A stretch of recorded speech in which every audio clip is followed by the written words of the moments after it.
جیسے جیسے دولت اور دنیا کی تعلیم بڑھتی جا رہی ہے ویسے ویسے لوگوں کا دین سے رشتہ کمزور ہوتا جا رہا ہے، اور انسان دنیا میں اتنا منہمک ہوتا جا رہا ہے کہ دو تصور اس کے ذہن سے نکل گئے، ایک مرنے کا تصور اور ایک اللہ کو جواب دینے کا تصور۔ جب یہ دو تصورات کسی کے ذہن سے نکل جائیں تو پھر وہ دنیا کا غلام بن جاتا ہے، اور اس کی صبح بھی دنیا کے لیے ہوتی ہے اور اس کی رات بھی دنیا کے لیے ہوتی ہے۔ کم نصیبی یہ ہے کہ ہم نے دنیا کو سمجھنے میں غلطی کی۔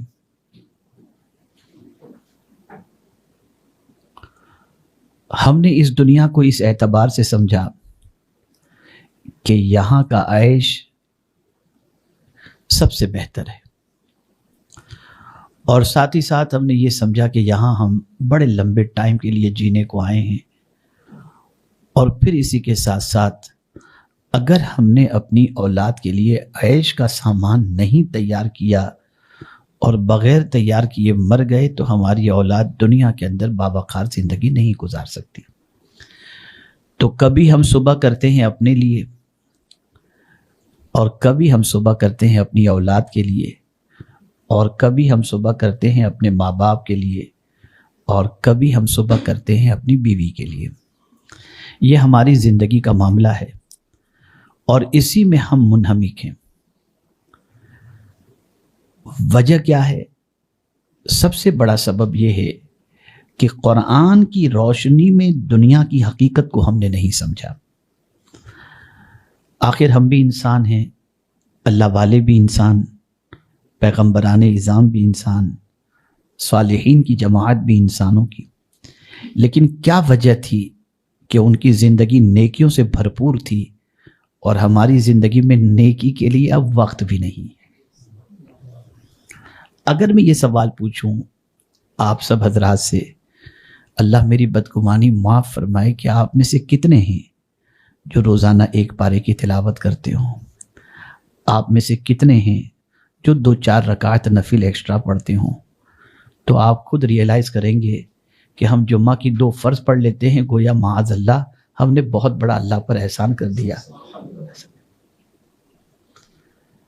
تو سوال یہ پیدا ہوتا ہے کہ کیا اس دنیا میں ہم اسی لیے آئے ہیں، اور یہ دنیا کی رنگینیاں ہمارے ساتھ ہمیشہ رہیں گی، یا دنیا کے گھر، دنیا کی آسائش، دنیا کا سامان، کوئی چیز ہمارے ساتھ نہیں رہے گی، اور کوئی چیز پرماننٹ رہنے کے لیے نہیں ہے۔ قرآن مقدس میں اللہ عز و جل نے فرمایا کل من علیہا فان، جو کچھ بھی زمین کے اوپر ہے وہ سب ختم ہو جائے گا، کوئی چیز پرماننٹ رہنے والی نہیں۔ تو جو چیز پرماننٹ رہنے والی نہیں ہے، ہم اس کی محبت میں تو گرفتار ہیں، تو پھر باقی کون رہنے والا ہے؟ تو قرآن کہتا وَيَبْقَى وَجْهُ رَبِّكَ ذُو الْجَلَالِ وَالْإِكْرَامِ، باقی رہنے والی اللہ کی ذات ہے۔ کتنا بے وقوف ہے انسان کہ ختم ہونے والی چیز سے تو محبت کرتا ہے، باقی رہنے والی ذات سے محبت نہیں کرتا۔ پھر دوسرے اینگل سے آپ دیکھیں، میرا اپنا ایک سروے ہے، ایز اے اینالسٹ میں اگر اینالائز کروں تو دنیا کے مختلف ملکوں کے دورے کے بعد میں نے یہ محسوس کیا جس کے پاس صرف دنیا ہے اور دین نہیں ہے، اس کو میں نے خوشحال نہیں دیکھا، بے چین دیکھا ہے۔ جملہ یاد رکھیے گا، زندگی پر کام آنے والا ہے۔ جس کے پاس صرف دنیا ہے اور دین نہیں ہے، ان کو میں نے بے قرار دیکھا ہے، اور جس کے پاس دنیا کم ہے لیکن دین زیادہ ہے، اس کو میں نے پرسکون دیکھا ہے۔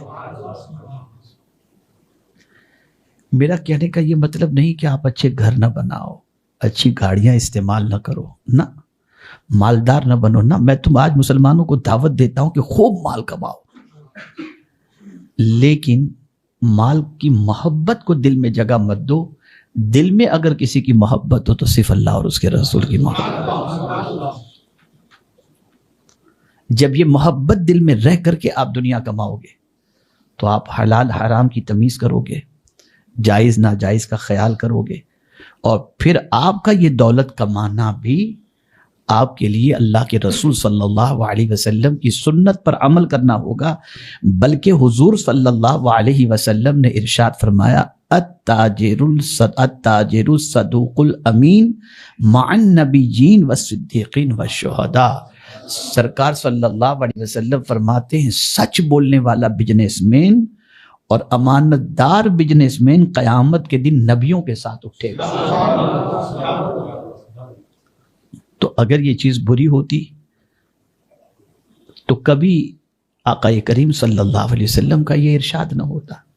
تو مال کمانا برا نہیں ہے، دولت جمع کرنا برا نہیں ہے، لیکن اگر یہ ساری چیزیں شریعت کے راستے سے ہٹ کر کی جاتی ہیں تو پھر یہ ساری چیزیں نہ اللہ کو پسند ہیں، نہ اللہ کے رسول صلی اللہ علیہ وسلم کو پسند ہیں.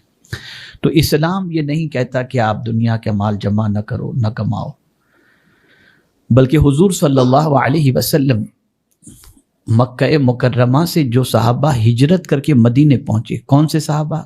جو مکے میں بزنس مین تھے، بڑا بڑا کاروبار تھا ان کا، لیکن مکے کے لوگوں نے جب تنگ کیا تو گھر بھی چھوڑ دیا، کاروبار بھی چھوڑ دیا، مال بھی چھوڑ دیا، اور آج کی زبان میں کہوں تو غلط نہ ہوگا، صرف 2 کپڑوں سے وہ مدینے چلے گئے.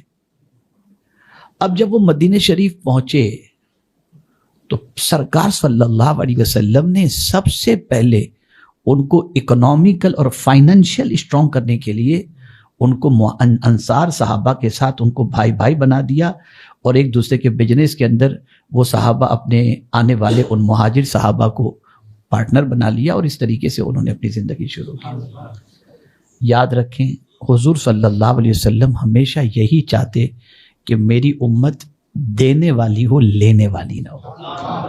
اس لیے حضور صلی اللہ علیہ وسلم نے فرمایا خیر الید ید العلیا، بہترین ہاتھ وہ ہے جو اوپر والا ہو، دینے والا ہو.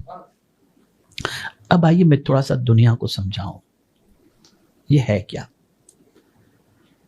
میں اپنی طرف سے سمجھاؤں گا تو شاید آپ کی سمجھ میں بات آئے یا نہ آئے، لیکن جس نے دنیا پیدا کی ہے اس سے بہتر اس دنیا کو کون جانتا ہے؟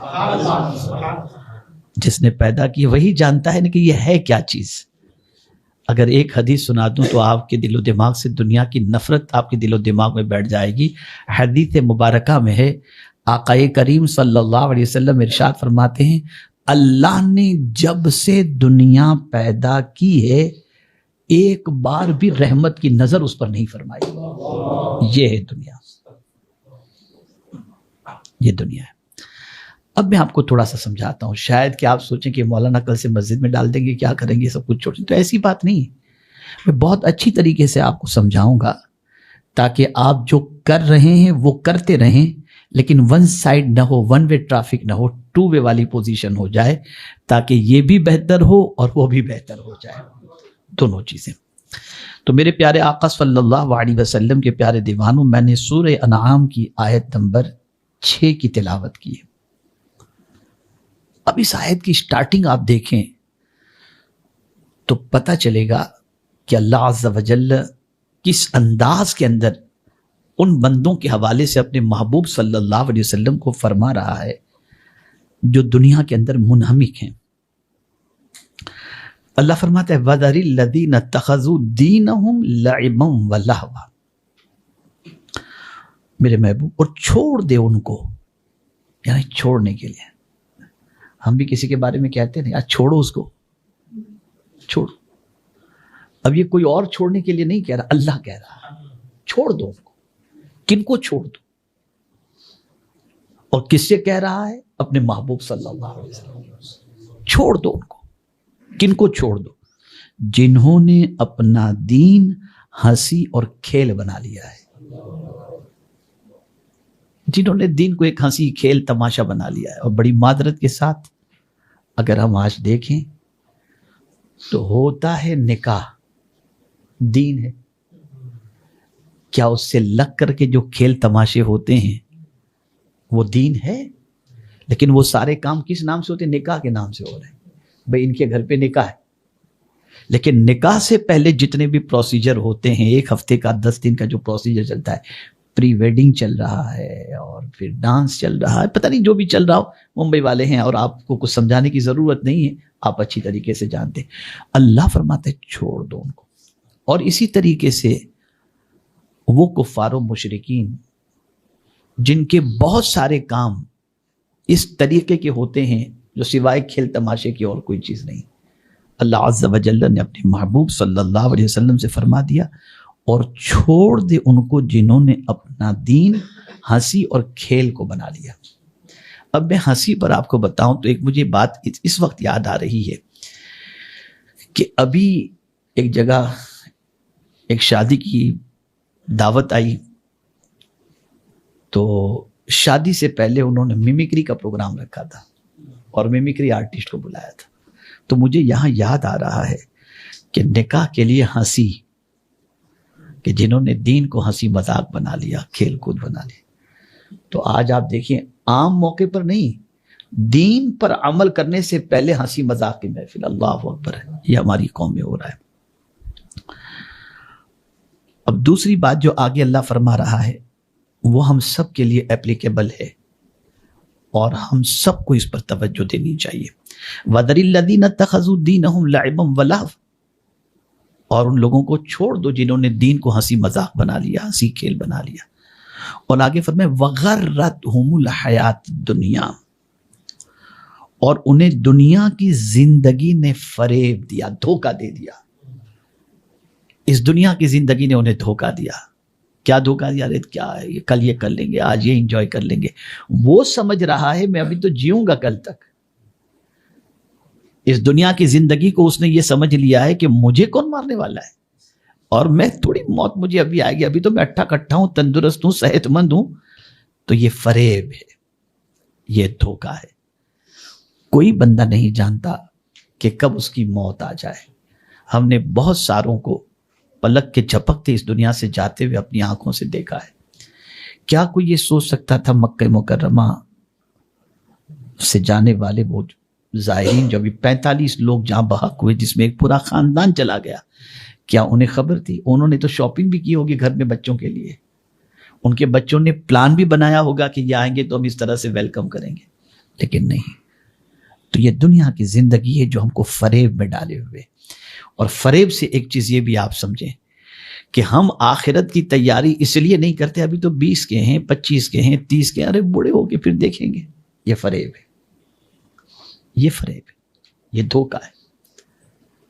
اور یہ بات اچھی طریقے سے ذہن میں رہے کہ چونکہ اس قسم کی باتیں ہمارے یہاں نہیں ہو رہی، ہماری قوم کو آخرت یاد نہیں دلائی جا رہی، انہیں دنیا کا حقیقی چہرہ نہیں دکھایا جا رہا، تو آج ہم بھی اس میں گرفتار اور ہماری نسلیں بھی اس کے اندر گرفتار ہو گئیں. حقیقت یہ ہے کہ یہ صرف ایک دھوکہ ہے جس پر ہم اپنی زندگی گزار رہے ہیں. بالکل. تو قرآن مقدس میں اللہ عز و جل نے فرمایا اور انہیں دنیا کی زندگی نے فریب دیا، دھوکہ دیا. ارے ابھی تو ٹائم ہے، یہ ہے دنیا کی زندگی. اب ایسے لوگوں کے لیے اللہ عز و جل فرماتا ہے وَذَكِّرْ بِهِ، اور قرآن سے نصیحت دو. یعنی ان لوگوں کو جگاؤ، ان کو سمجھاؤ، ان کو قرآن کے ذریعے بتاؤ کہ یہ دنیا فنا ہونے والی ہے، رہنے والی نہیں ہے. اور پھر اس کو میں ایک اینگل سے سمجھاؤں گا تو بہت ایزی سمجھ میں آپ کو بات آ جائے گی کہ جی جی کر انسان بہت زیادہ سے زیادہ کتنا جی لے گا.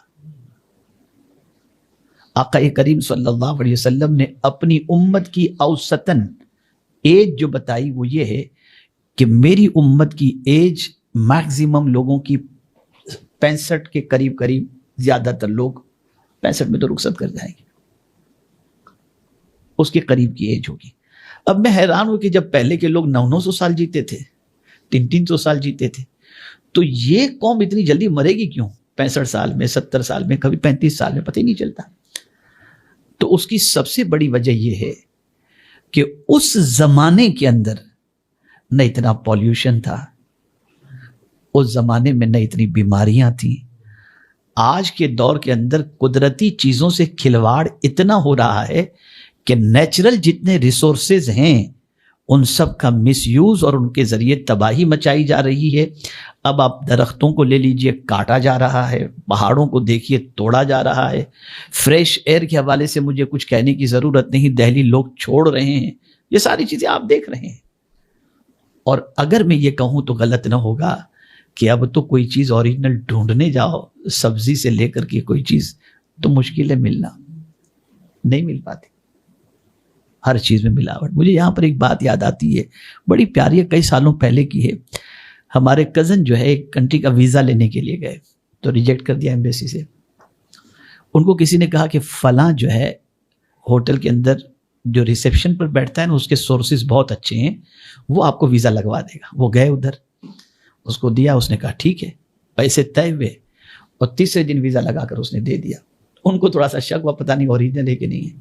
پوچھ لیا کسی سے انہوں نے کہ یہ ویزا اوریجنل ہے یا نہیں. بڑی پیاری بات اس نے کہی. جواب دینے والے نے کہا بھائی صاحب اس دنیا میں اب ایک ہی چیز اوریجنل رہ گئی ہے، باقی سب ڈپلیکیٹ ہے. تو انہیں حیرت ہوئی، چلو وہ ایک ہی چیز جان لوں کون سی چیز اوریجنل ہے. تو پوچھ لیا اچھا یہ بتا دیجئے اوریجنل چیز کیا ہے؟ بولے اوریجنل صرف موت رہ گئی ہے. صرف اوریجنل ایک ہی چیز ہے اور وہ ہے موت، باقی سب چیزیں ڈپلیکیٹ. اب تو دماغ بھی ڈپلیکیٹ آ گیا، آرٹیفیشل انٹیلیجنس دیکھ لیجیے آپ. میں تو یہ لفظ کا انتخاب کرنے والوں کو سیلیوٹ کرتا ہوں کہ قدرت کی بنائی ہوئی ذہانت کے مقابلے میں وہ اپنی مشینری ذہانت کو لے کر کے آئے، لیکن انہوں نے یہ نہیں کہا کہ اوریجنل انٹیلیجنس آرٹیفیشل کہہ کر بتا دیا اللہ کا انٹیلیجنس الگ ہے اور ہمارا الگ ہے. یہ نظام قدرت ہے. خیر، تو عرض کرنے کا منشا یہ ہے کہ دنیا کی زندگی نے ہمیں فریب میں ڈال دیا. بڑے ارمان ہم نے بنائے، کبھی ہم نے یہ نہیں سوچا صبح اٹھنے کے بعد کہ قبر میں اللہ ہم سے سوال پوچھے گا تو کیا جواب دیں گے. یاد نہیں آتا. بلکہ اگر قبر کی بات کر دی جائے تو لوگ کہتے ہیں مولانا نے مزہ کرکرا کر دیا. یہ سچویشن ہم بھول گئے. سب نے جانا ہے اور اس دنیا کی زندگی نے ہم کو فریب میں ڈال دیا. اب تو دنیا اتنی سج سنور کر کے آتی ہے کہ دیندار کے لیے بھی اس دنیا کی محبت سے بچنا ڈیفیکلٹ ہے.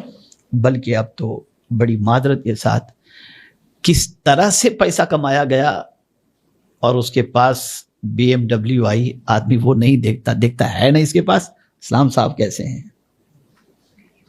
یہ دنیا بن چکی ہے، یہ دنیا کی زندگی ہے.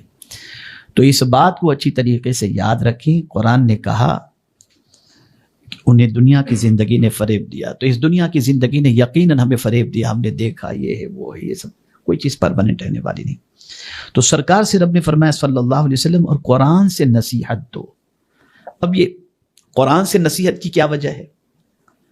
تو قرآن سے نصیحت کی وجہ یہ ہے کہ ایک ہوتا ہے انسان کا اپنا کلام اور ایک ہوتا ہے خدا کا کلام. آپ ذرا اتنا سوچئے کہ انسان کے جملے کبھی کبھی دل کو چھلنی کر دیتے ہیں اور زندگی بدل جاتی ہے، تو قدرت کے کلام کی تاثیر کا کیا کہنا. تو قرآن کے ذریعے نصیحت دو. اور یہ نصیحت کیوں؟ ان تبصل نفس بما کسبت، کہ کہیں کوئی جان اپنے کیے پر پکڑی نہ جائے.